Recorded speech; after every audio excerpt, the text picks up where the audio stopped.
He didn't even look back. A stick swung from behind, hit the gangster directly in the head, and he dodged it with ease. After the attack of the gangster in front of you, Han Ji locked his neck with one hand. The other hand holds the broken stick. Directly in front of everyone, poke at the head of the locked gangster. And at this moment, Dwajin next to him also woke up. He just realized that compared to now, before Han Ji teach those punks a lesson.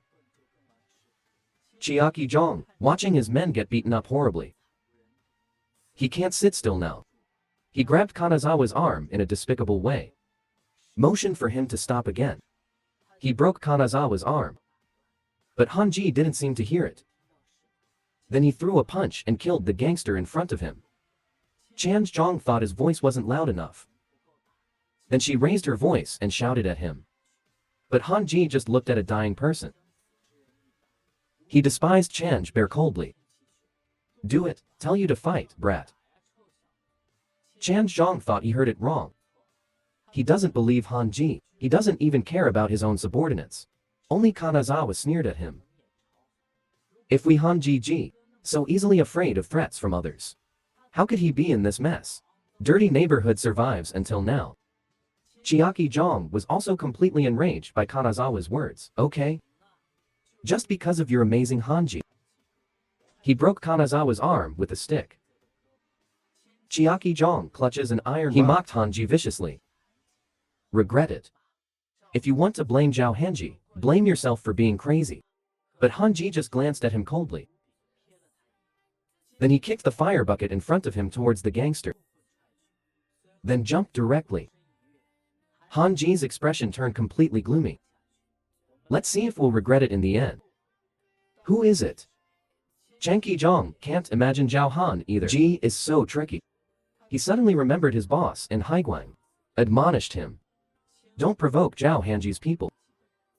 At that time, Chan Zhong was still a fool. I didn't take my big brother's words to heart at all. Changebear at the moment. The stick slammed directly at Hanji's body. Wave it over, but he raised his hand to guard against it. Chan Zhong seemed to have lost his mind in anger. Crazily waving an iron rod at Hanji in front of him. But Hanji, not only did he easily dodge his attack, also used his attacks, killed the gangster next to him. Hanji, followed by another next flash, evade his attack. Then 100 punches, got rid of the gangster in front of him.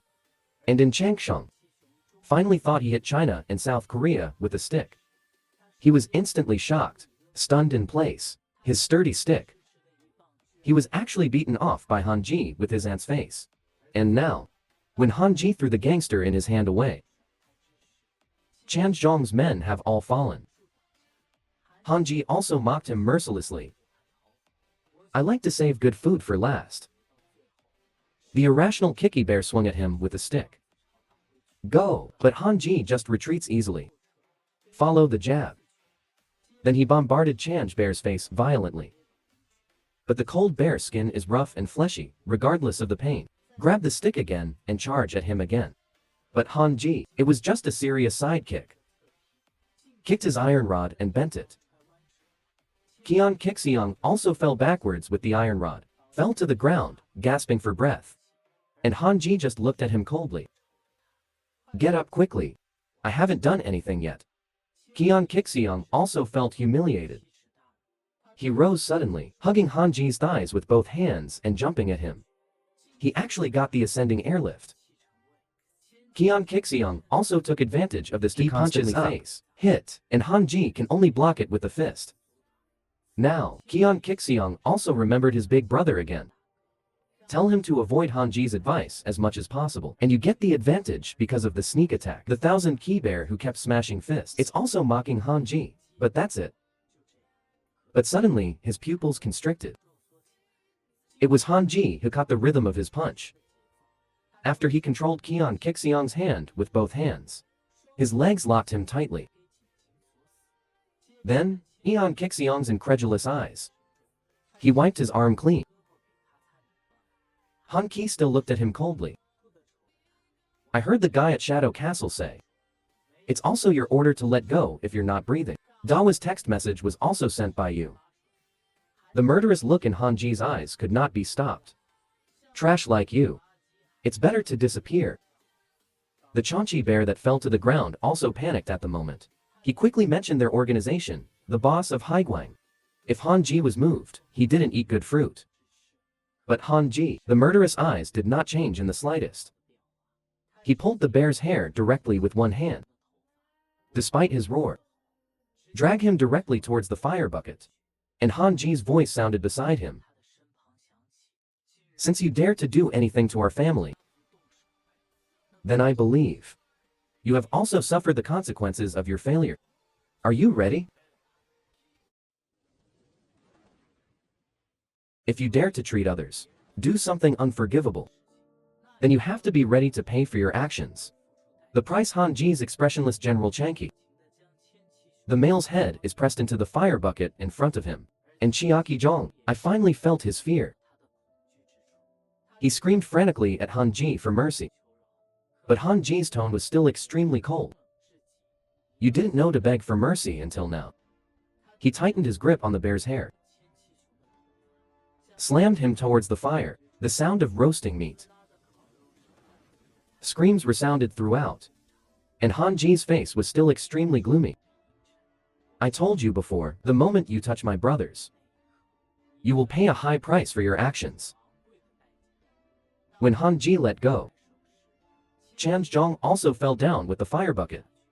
The scattered sparks lit up the entire factory. His face crawled on the ground in pain from the blazing flames. Chan's bear screams really annoyed Hanji. Batch of. He stepped on his face with one foot. The entire factory has finally quieted down. And this scene was seen by Duojin. He also knew Zhao for the first time. The scary thing about Hanji, when Hanji finished cleaning up Chan's bear, he also started to take care of his brothers. He carried Dahua to Duojin, as if nothing had happened. Still happily joking at Duojin. It's not easy to make a living outside. Haha, let's go home. The Hanji family is also victorious. They held each other up and left in honor. But what they don't know is, due to this family feud, their entanglement with Haiguang had officially begun. And Hanji and the others, because of that struggle, are seriously injured. Admitted to the hospital, high medical expenses. They were almost kicked out of the hospital. Fortunately, the owner of the pizza restaurant found out, lent a helping hand. But this battle is not without meaning. Members of Haiguang hardly ever appears on the street again. And Qian Kixiang also disappeared without a trace. As if everyone thought things were already happening. When it comes to an end, Hanji sat upright and told them, Haiguang will make a comeback after a while. And they will. It will also be cleared by Haiguang's people first. Hanji also let them decide whether to leave here or not. Or stay and do a good job of Haiguang preparation for battle. However, this serious atmosphere was broken by Dahua. Brother Hanji, you are a stranger. You brought your brothers here. We had nowhere to go. The only place to stay is here. Everyone looked at Hanji with great trust. Only Duojin lowered his head as if he was worried. In the middle of the night, Hanji was alone on the balcony blowing the cool breeze. Duojin came behind him. He asked Hanji, is there anything that can get him in a short time? Way to get stronger. And Hanji also praised how handsome has been improving rapidly. Tell him not to worry. But how handsome, still determined to become stronger. He knows he has become much stronger than before. But compared to Kanazawa and the others, there's no comparison at all. This battle, it almost became a burden to them. He hoped that when the members of Haiguang arrived, it can also be a force for everyone. Hanji also seemed to be touched by Duojin's sincerity. He smiles wryly at the corners of his mouth. If you really want to become stronger quickly, there must be a way. But then I need to give you extra makeup lessons. Since the bear disappeared, the whole neighborhood calmed down. The pizza place where Duojin works part-time, there are also many fewer difficult customers. The boss also exuded a relaxed smile after a long absence. He is also hope the longer this peaceful life can be, the better. But Nairn didn't seem too happy. He was terrified, like a beautiful toy cloth. thrown in a garbage bag. Dwajin also happened to come behind him, ask him what's wrong, but Nun just squeezed out a very solemn smile. It means he's okay. But then Nun moved closer to Dwajin's side. He actually proposed to be with Dwajin. Let's go out tomorrow after school. And he happily agreed. But when Nairn left, Dwajin seems to have just reacted. His face started to turn red and hot. The heart is also a deer. The next day, at the school gate in Nairn, Dwajin combed his hair to look like an adult. Put on a handsome suit. Hurry up, at your brother's to learn how to dress. And this is also in Dahua. No, he's going out with a girl. Specially dressed him up. But when Dwajin leaned in front of the windshield to take a closer look, it's actually quite handsome. Dwajin looked at the students who had just finished school next to him, watching them talk and laugh in their uniforms. Dwajin suddenly froze in place. Obviously, he was like this not long ago. But now, feel like I'm in two different worlds with them. When Dojin came to his senses and looked into the school, a boy is holding a doll, ready to send to Nairn. When he saw Nairn take the doll in his hand, how handsome! I thought some handsome guy confessed to him. He even started to be confused. But when he took a closer look, he found that, well, it was an expression of extreme fear and nervousness. Then Nairn threw the doll directly to the ground. Nairn asked the boy tremblingly how he knew. He lost the doll he gave earlier. It turns out that the doll Nairn lost before, it was also given by this boy, and it's all in toys. The bear has a camera in its eye. But the boy not only did not feel ashamed and afraid. Instead, he gave Nairn an extremely down expression. Your eyes are quite sharp. But now that you know, then come with me. Stinky bitch. The boy stretched out his hand and was about to grab Nairn. But at this moment, a hand grabbed his wrist directly. It was Dwajin who came in time. The younger brother next to him also mocked him like a dick. It's silk and waxed. But Dwajin doesn't care. He protected Nairn behind him. He stared viciously at the man in front of him. Have you never been beaten by a loser? It turns out that there is really such a thing. Boys put cameras in dolls given by others. After being exposed by the girl, not only did he not feel ashamed, I'm actually proud of it. Even reaching out to force the girl to follow him. Fortunately, Dwajin, who was going to date Nairn, appeared in time. He grabbed the boy's wrist directly with one hand. The younger brother next to him also mocked him. Like a loser. But Dwajin doesn't care. He protected Nairn behind him. He stared viciously at the man in front of him. Have you never been beaten by a loser? The boy was also forced by Dwajin's words. I suddenly froze in place. But then they laughed like crazy. The boy pointed at Dwajin and mocked him. Where did the fool come from? Ha, ha. He waved away Dwajin's hand that was holding him. After covering Dwajin's face hard. Just smirk. He grabbed Nanin's hand violently. To take him away. And this time, the little brother behind the boy suddenly faced him. Shout out to him to be careful, while he was still puzzled. How handsome. Directly fired a large electric cannon into his face. The boy was shot in the face. Some unstoppable flow down the cheek. Dwajin took a boxing stance angrily. Tried to touch him again. The boy gently pushed. Squeeze out the remaining bloodstains in the nasal cavity. It was as if he had learned boxing.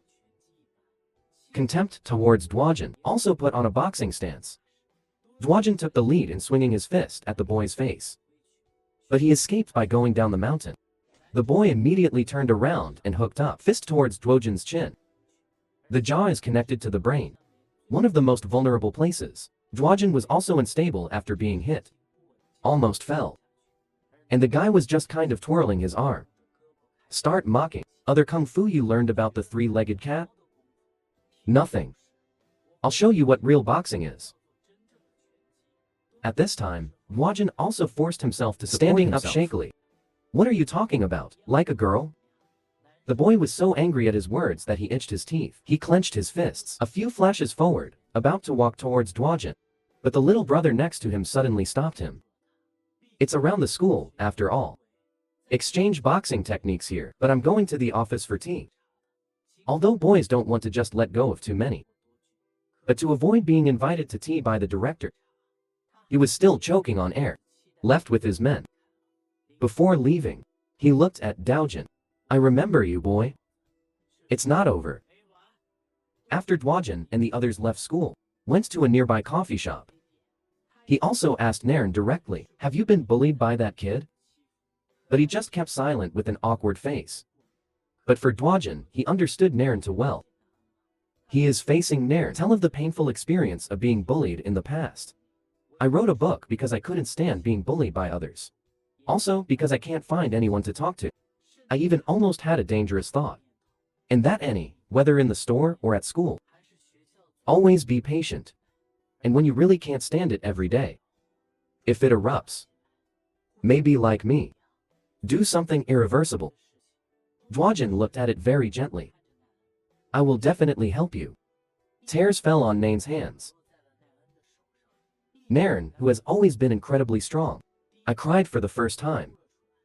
Dwajin also looked at him with great pain. He just found out. Nairn has always been suffering so many bad things alone. Nairn finally started crying to Dwajin. It turned out that the boy was called Dong. Just started. Nairn thought he was a kind boy. But slowly, East River actually started doing something to him. The act of not saying or saying, and when Nairn felt the master